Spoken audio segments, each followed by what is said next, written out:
one of the interesting things that's happened over the last 18 months as president is, for some reason, people keep on being surprised when I do what I said I was going to do.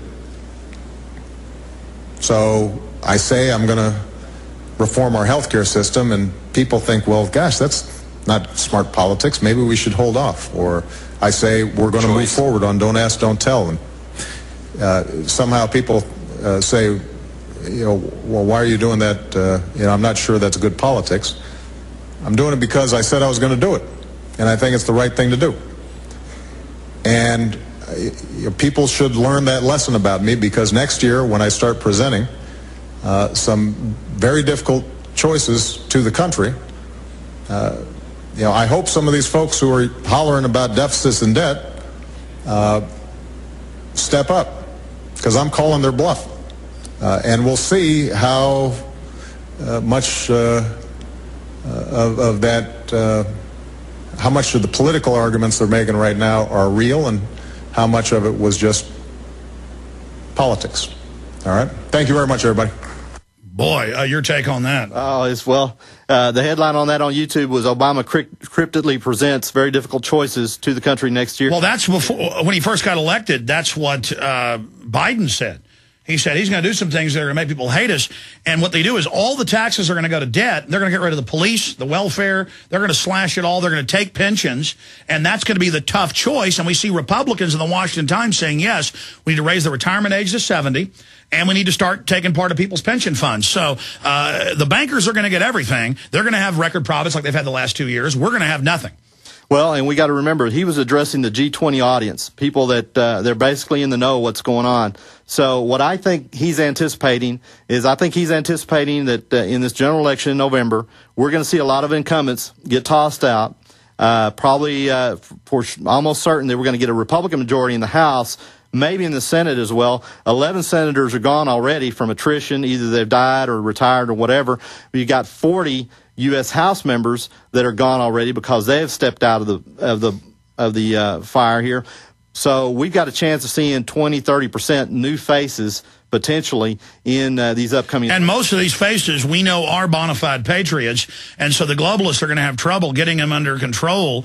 And it's exponential either way you slice it. I mean, did you hear me read from the Financial Times of London, top Clinton official, only a terror attack can save Obama? I mean, this story alone, 5 years ago, we talked about this for a month straight. These things are coming out on an hourly basis.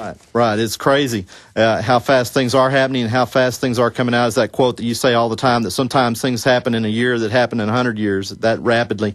But I think they're anticipating this big change in the House and Senate, and so Obama is going to set the new freshmen up for a fall. They're going to come in and want to see fiscal responsibility implemented, even though, as your caller stated earlier in the last few days, that the New World Order has Aladdin's lamp when it comes to creating money. Well, there's going to be a desire for fiscal responsibility by the new freshmen coming in, and so he may let that happen to a more hideous degree than even they want.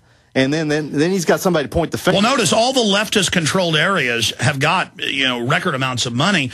But what did you think about Oakland saying we're going to restrict guns more, so you can't have those to protect yourself, but we're going to, this is the police chief, this is what he released, you're allowed to administer poison to someone. We will not respond if someone's poisoned.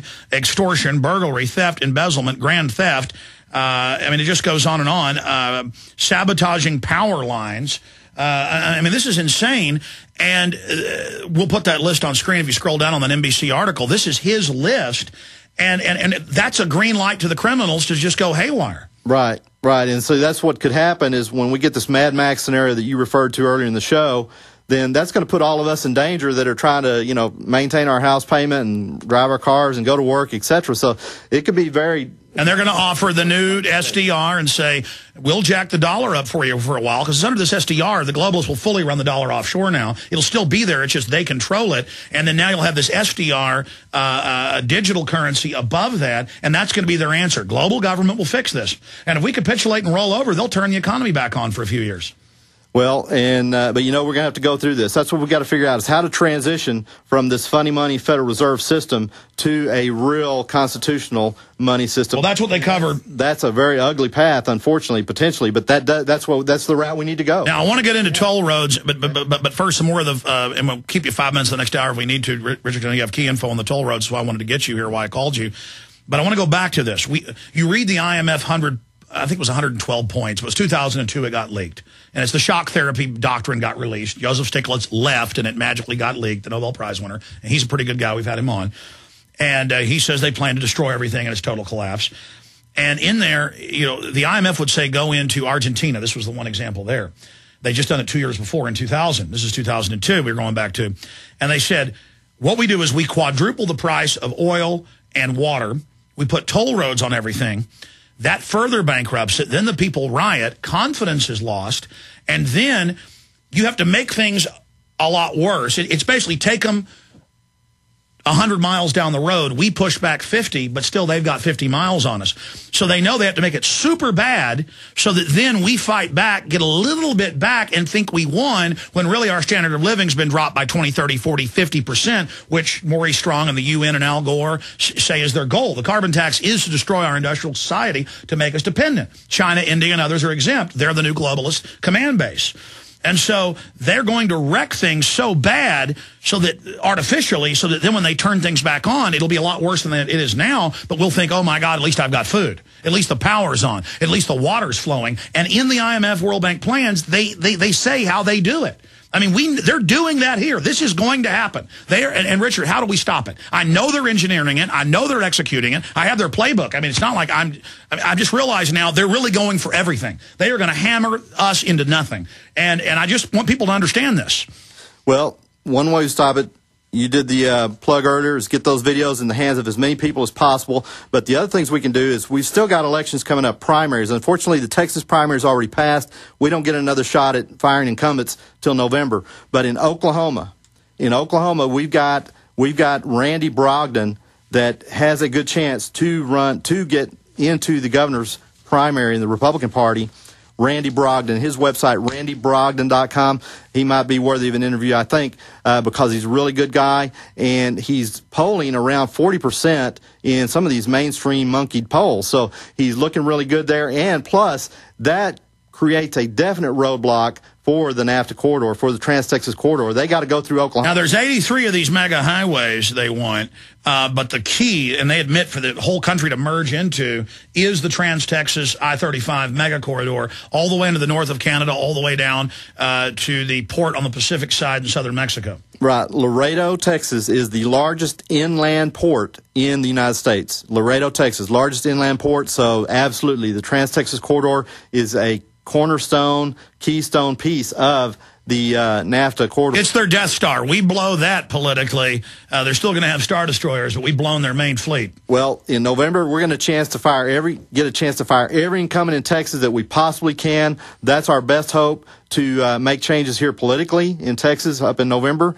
And then up in Oklahoma, we've got Randy Brogdon, like I said. We've got R.J. Harris, another candidate for U.S. Rep that's got a good chance up there. And then we've got James Lane for OKSenate.com. James Lane is running for Oklahoma. Yeah, there are hundreds of Patriot candidates. People should find them in their areas and break their backs supporting them. Now, let's tell people what the NAFTA highways do. And then a microcosm example, seizing MOPAC, which is admittedly illegal, to put a toll road on an existing road. Every time they try it, we fight back. They retract it. They're back. Let's use MOPAC as a microcosm. Well, with MOPAC, see, the engineers that originally designed and built that figured that a lot more of that traffic on MOPAC would just be having downtown Austin as their destination. But as you well know, with I-35 being congested so badly, so many hours of the day, then MOPAC has become a big through route through Austin now. And what they've done, though, is when they engineered that Lady Bird Lake Bridge, used to be Town Lake Bridge, when they engineered that, there's a lane that drops off on southbound and northbound side. So there's a little bit of good news in this. The good news is they're going to add a third through lane both north and southbound on that bridge. I did call Kirk Watson's office last week after I heard you mention. I can't believe what he says, though.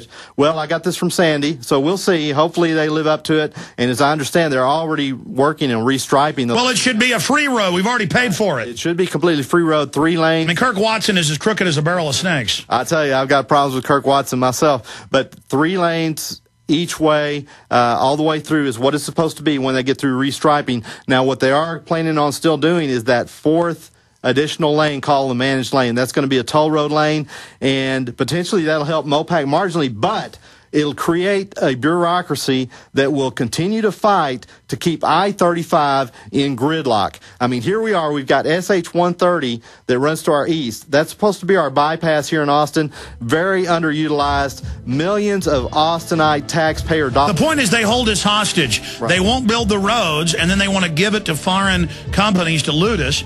And the way I've read the law is it's illegal to put toll roads on existing roads. Well, it is, but they parse those words. They'll say, well, we're going to add these new lanes, and so the existing road was the lanes that you had. And how are you going to exit off those? Well, that's I've yet to see exactly. It's impossible. It's impossible. The engineers have said so. Listen.